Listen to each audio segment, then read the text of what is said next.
Hey, Jamie Golden, welcome to the Happy Half Hour. Hello, Ivy. I'm so excited. I'm so glad you're back. Listen, I love a good happy hour. So doing two is not, again, that does not hurt my feelings. Oh, okay, so today's happy hour is brought to you by Prep Dish.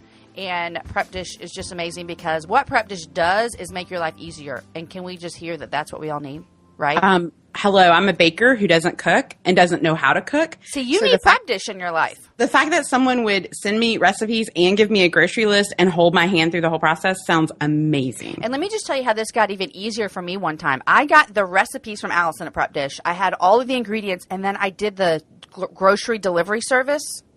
I never left my house. Groceries showed up. I had the stuff. I prepped it all. I put it in the fridge, and it was good to go for the week. It was just amazing. The only way that could have been better is if you made your kids cook prep all the food. Right. Like, this is kid Prep Dish. Exactly. Allison should think about that. She needs a kid's Prep Dish. So Prep Dish, what they do is they send you a grocery list and an email, and it tells you how to do it, and then you spend like 2 to 3 hours prepping it, and then you have meals for the rest of the week, and they're really, really good meals.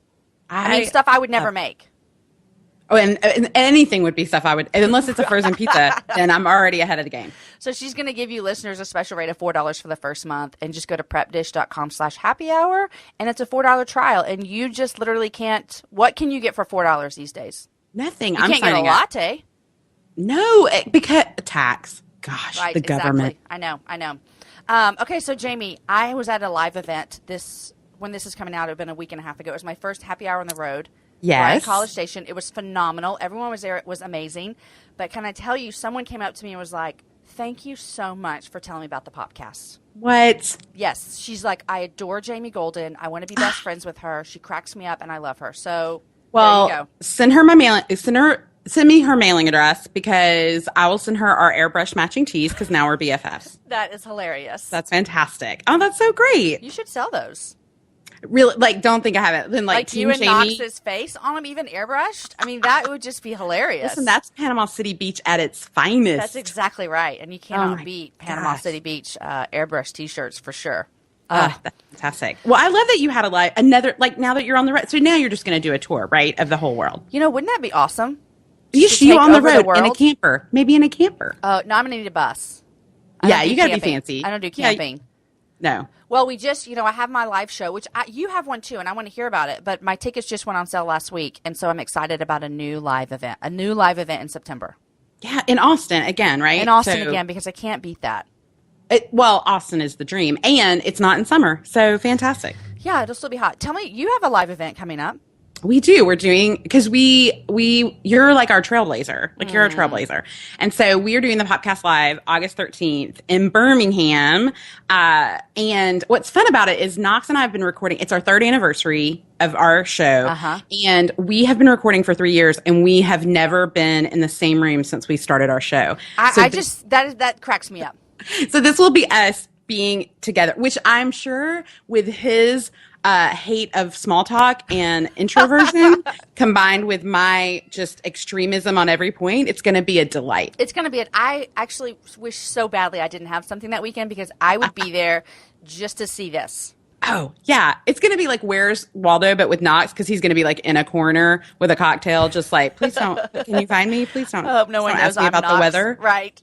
Oh my gosh. Well, I'm so happy for you guys. And we're excited because one of your former guests and half-hour guests, Sophie Hudson, is going to be a special guest. She's going to be in a segment with us at the show live. So love her. It should be really fun. Love Sophie. And y'all are in the same town, right? We are. We are Birminghamers. Have you met Sophie? I have. I actually know Sophie, and she's as precious in real life. Like, I kind of was hoping she'd be like Mariah Carey, J-Lo diva. Right. She's not. She's just sweet and fantastic and funny and great. I believe that. Okay, well, thank you for coming on my show before. The Happy Half Hour is where I bring guests back to ask a little more pointed questions. We'll just roll through them. Let's do it. You're good at this. So I love a lightning round. Here we go. Number one question. What's something that you've read, watched, heard lately that you can't stop recommending to other people? You can do all three or you can do one. You get to make that call. Maybe I know all three because I consume a lot of pop culture, and so I read and watch. Which is why I love you guys, because I know nothing. Nothing. No, you don't know anything. That's true. The show that just came out on Wednesday with Jen and Rachel and I just want to let you know that they told me what lemonade is. Oh my From Beyond. gosh. I don't know this, Jamie. I love, because I know you didn't know what Hamilton was. No, I didn't until know recently, what Hamilton was. Which is precious. And I love that you didn't know what Lemonade was. I don't know what's wrong.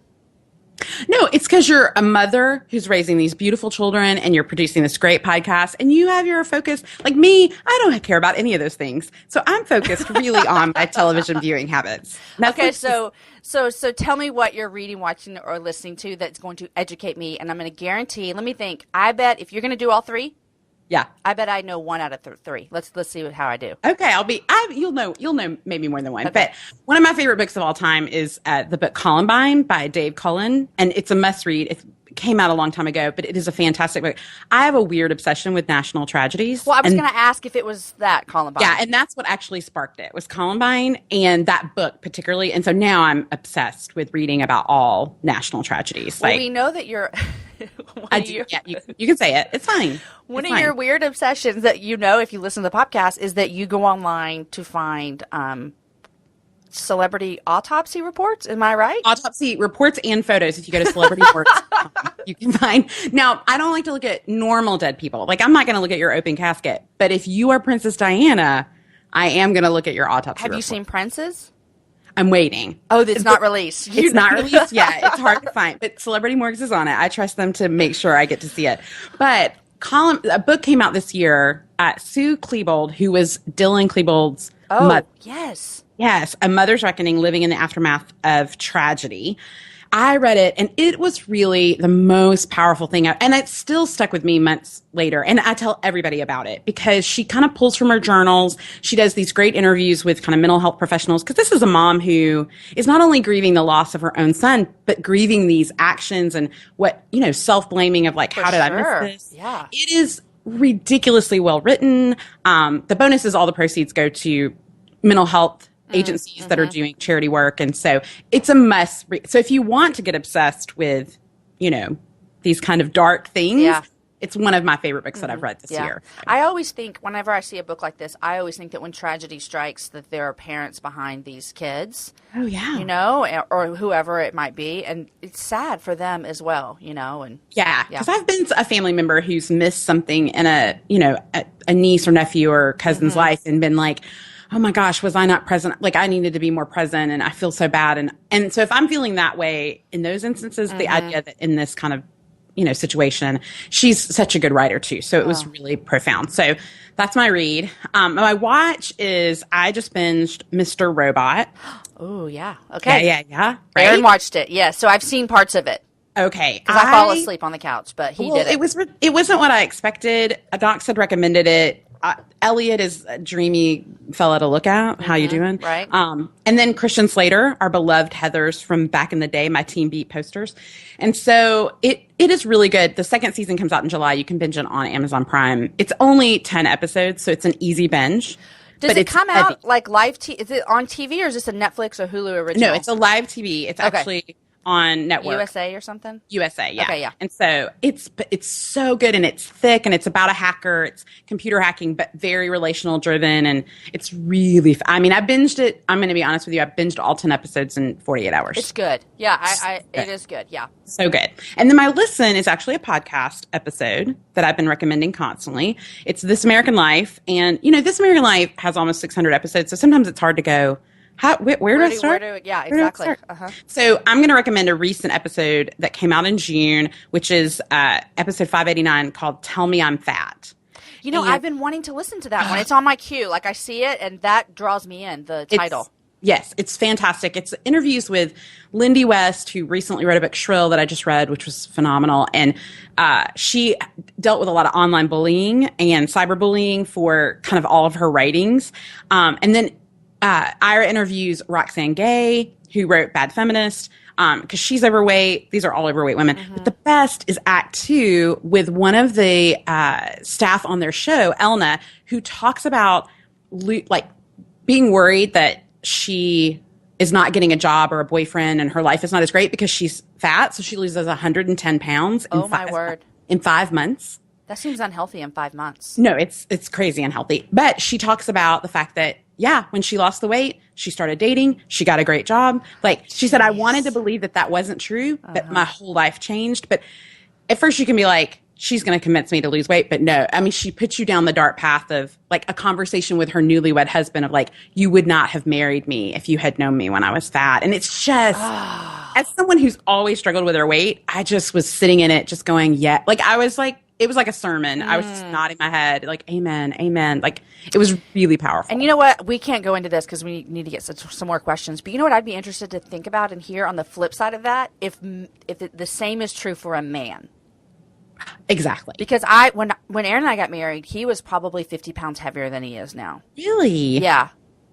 I'll have to show you all a picture. Oh, so, yeah. But you know what I'm saying? Like, what would it have been different if I was 50 pounds heavier? That's a whole different conversation. Right. You know what I mean? Listen, don't get me started on youth ministers who are not traditionally attractive, who are married to really hot women. I never understood. Hey, he was a youth pastor when we got married. See, exactly. That's what I'm saying. Look, I'm just saying, Aaron is gorgeous. Don't get me wrong. Not in a weird way that makes you uncomfortable that I think he's hot. But I'm just saying he's attractive. So that's hilarious. That's hilarious. We could do that. We could spend a whole day on that. Okay. Let's go to this. How do you recharge? Well, I want to say amphetamines, but I feel like that's not like the answer your listeners are looking for.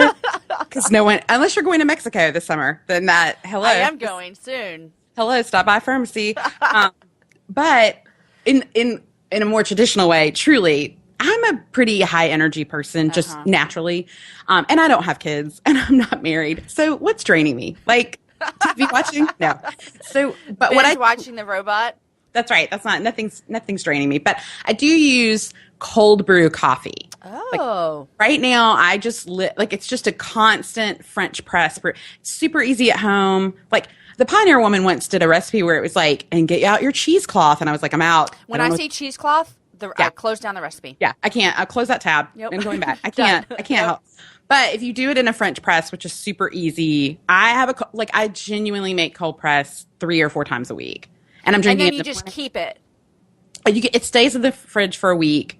It's really easy to do, just grind some beans, put in some, room temp water, let it sit 12 hours. You've got a great concentrate. Love it. See, it's cold press is funny to me because when my coffee gets cold, I hate it. Oh, yeah. Yeah. But iced coffee is good in the summer.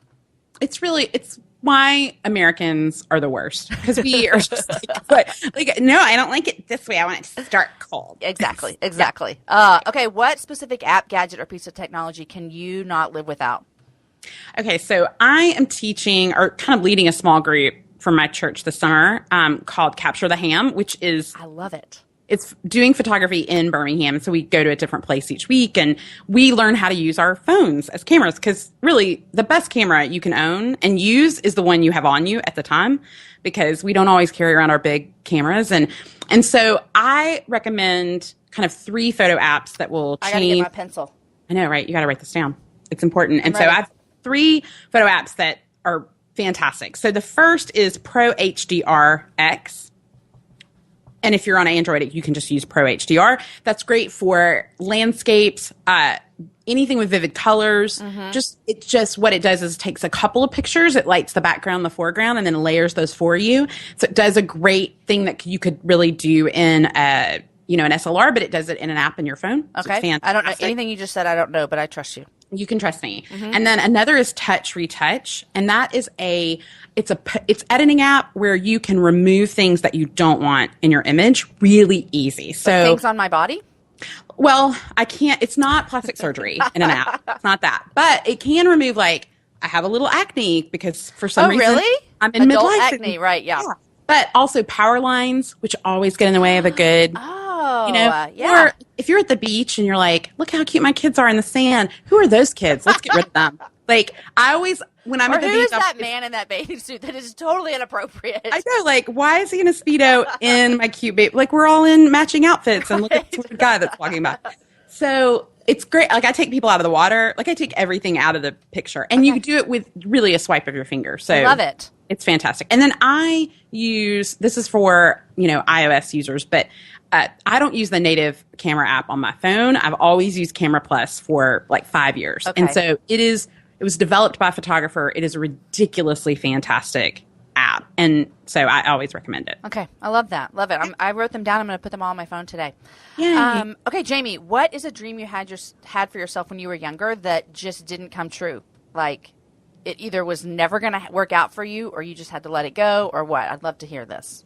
Well, narrowing this down is really a challenge because, I mean, I was going to marry Kirk Cameron. Right. I mean, all of us were. Right. I was going to marry JTT. I was going to marry a lot of people. Who's JTT? Jonathan Taylor Thomas. Okay, from yeah, got it. Yeah. And so but I was thinking when I graduated from college, I had a really valuable liberal arts degree. And so That'll I take needed you far, right? Right. It took me so far. Thank you, sociology. But I was thinking at the time, I just was applying for all kinds of jobs. I thought I wanted to work in nonprofits. And that's what I ended up doing for a really long time. Yeah, we talked about that on the show. Yeah. But I at the time, I thought I really wanted to work in Hollywood. Like I really did want to work in Hollywood, but I did not have the cojones to do that. But I thought, well, what's the harm in applying for a job? And so I applied to work at the William Morris Agency, which is a talent agency. Yeah, it is. They have an office in Nashville. So I said, I'm going to apply. And so one day when my parents, I told them I was going to the library for the day to get internet. And I drove to Nashville from Birmingham in a new suit, applied for a job, got called back for a second interview, went back to the quote library, went back to Nashville, interviewed for a second time, got offered a job as an agent assistant and like a junior agent. And I turned it down. Why? Because little Jamie, 22-year-old Jamie, she just did not have the boldness. Okay. So you were scared. I was super scared. Like I had never lived other than college, but that's so safe when you can live away from home in college. I'd never lived away from home. Like everything I knew was, and so so that's a dream that I really did have for myself that didn't come true because I really like stomped on it with my size 8 feet. Do you wish it would have come true? You know, it's funny now only because if I wasn't doing the podcast because I now get to immerse myself in pop culture. I would still wish that had happened and that my life had taken another path. But now I get to really do the things I wanted to do, which was talk about and think about Hollywood. I get to do now all the time. So you get to do it. Yeah. You were fulfilled in that way. That cracks me up that you told your parents you're going to the library and then you ended up getting a job. I mean, you offered a job. I'm going to break down. I'm going to get a speeding ticket. This is going to go. Like I assumed I was going to be punished for this disobedience. Oh my gosh, that's hilarious. Jamie, what's the best advice you've ever received? I like truly like it's get the guacamole, like pay extra for the guacamole, like always get the guacamole. I know that's not life affirming and life changing. No, but like that goes a lot further than just Mexican food. It does. Like if you think about like all the things that you deny yourself, even if it's rest, Sabbath, like just get the guac. Like just get the guac. Like it's $1. Just get it. Like it's fine. Like at Chipotle, just get the guac. And whenever they say, speaking of Chipotle, you know it's extra. I want to be like, yeah, I know. I want guacamole. Like I want it. Like that I've saved up. Like I didn't pay my power bill so that I could get the guac. Right. So figuring out, it's really about like sacrifice. And so the advice is really look at your life and go, is it worth the sacrifice? Like now I work from home and you know, that is a really genuinely dreamy lifestyle, but it has required some sacrifice. Like I can't just trot off to Europe or take really fancy vacations. But I got the guac. Like that's what I wanted. And I'm okay with giving up these other things to get the guac. Yeah. That makes me think on a totally different level about like, just do it. It's okay. Whenever we're on vacation, like when the Iveys go on vacation, Aaron Ivey is best dad of the year. Like he says yes to everything. So when you say like normally if we had a restaurant and everyone's like, hey, can we have queso and then can we have dessert and can we all get root beer? I'd be like, no. Water, nothing. Like this is no. Vacation comes and we're like, you get whatever you want. That's how Aaron is. He is. I love that. On vacation, he's get the guacamole. Like, let's go to Slitterbahn and we'll just get any kind of pass you need. Yeah. Yes. He does that. Aaron, I know. That's a great way to live. Like you don't do it every day. I don't get the guac every day. No. But get the guac sometime. I will say the other advice that my mom always said growing up, which I want it to be like something you could like letter on a print and put on your wall. But it's like, what can you do about it? That's genuine. My mom still says that. What can you do about it? It is what it is. It is what it is. So I think Mary Engelbright said, bloom where you're planted. But my mom was like, what can you do about it? And I like my mom's version just because it's really true. It's like, what can you do? I mean, it is what it is. Yeah. Okay, Jamie, you are successful in what you do. And so whenever I say that to women, sometimes they're like, oh, no, I'm not. Oh, can I just say, can we somehow burn this to a CD and send it to my parents so they can listen to it in their Honda car? That you've made it. Yeah, because I want it official. Do they need it in a tape or a CD? They have upgraded. Okay, no, good. She would prefer a cassette tape because she really likes a liner. And so, but if you can get it to me on a CD, that'd be great. Okay, you're successful in what you do. What do you think is something that has led to your success? Well, I am an optimistic person. Just across the board. Like I can see that. Yeah. I assume the best in people. And my dear friend and a friend of ours, JC, who hosts Around the Table, she will always say optimism is a weakness. Not because she's negative, but she's always like, it has failed me. It has made, when I'm optimistic, I am vulnerable. Get let down. And vulnerable and let down. Yeah. Yeah. And she's right. Like you do make yourself vulnerable when you're optimistic, but I think what it speaks to is just joy in general. And so Holly Wagner once said, joy is not a feeling, it's a decision. And I just love that so much. And I spent about a year going, because I'm really a negative, snarky, mean person by nature. Like I'm just really. So you have to choose that. Your nature is not joy and optimistic? No, it is not that way at all. Like I spent about a year going, because I had somebody say once, I was planning an event, that was what my job was. And they said, I really don't like event Jamie. And I was like, oh my gosh, wait. And my people pleasing took over and was like, what? Well, event Jamie like Jamie that gets stuff done? She's a bee. Like she really gets in people's faces. Okay. And thankfully that's been many years ago. And I just said for a year, I said, you know what? I'm going to start like reading Philippians. Like I'm going to write it on my heart. So I was reading it every day over and over and over and over and over again, read only things about joy, kind of really got around people who were joyful people and started kind of pruning my life so that I was only around people who were at least realistic or optimistic. I just no more Debbie Downers. Yeah. And so after that, like now it's more nature. Like now I can get up and go, yay, coffee. And so I'm just a happier person, but it really still is like I'll get into stressful situations and go, I have to decide. Yeah. I have to decide like this is count it all joy. Count it all joy. And then you have to say to yourself, what can you do? What can you do? And hey, Holy Spirit, how you doing? Right. How about some fruit? That'd be great. I need some joy. How about you do a little work right now inside? How about like you wake up, dude, get out the bed. So yeah. Yeah. I would not have ever guessed that about you. Oh, I mean, I'm so mean. I could be so mean. But it's so interesting. I love that you said that. And again, this is the happy half hour, so you can't go in depth. But I want you to come back because I want to dive into this because the thing about it is that I think that people don't think that they can do that. They don't. No, you don't. Hey, this is how I am. This is how I was made. I know. And we just weren't made that. And listen, I don't put it on myself to be like, look what I did. I'm now joyful. It really was a work of God in me, around me. Like, and I asked him for it and he challenged me. Like he did challenge my ability to be joyful. But really, I mean, Galatians 5:22 tells us the fruits of the Spirit are, and joy is on that list. So it's not anything I have to do. I just have to allow the Holy Spirit to do his thing, which is so much better than my thing. So because your thing is negative and mean.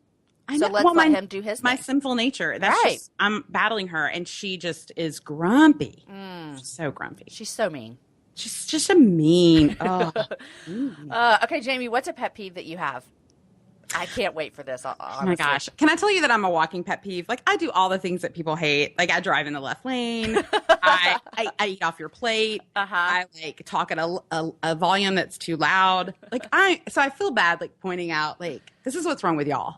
Right. But my biggest pet peeve where I really do get genuinely like I'm going to say something, which I'm not going to, but is people who talk on their cell phone when they're at a register or at a counter. Oh yeah. Okay, here's why I don't do that. Because I will talk on the phone, but then I'm always like, I gotta go. I'm at the thing. Yeah.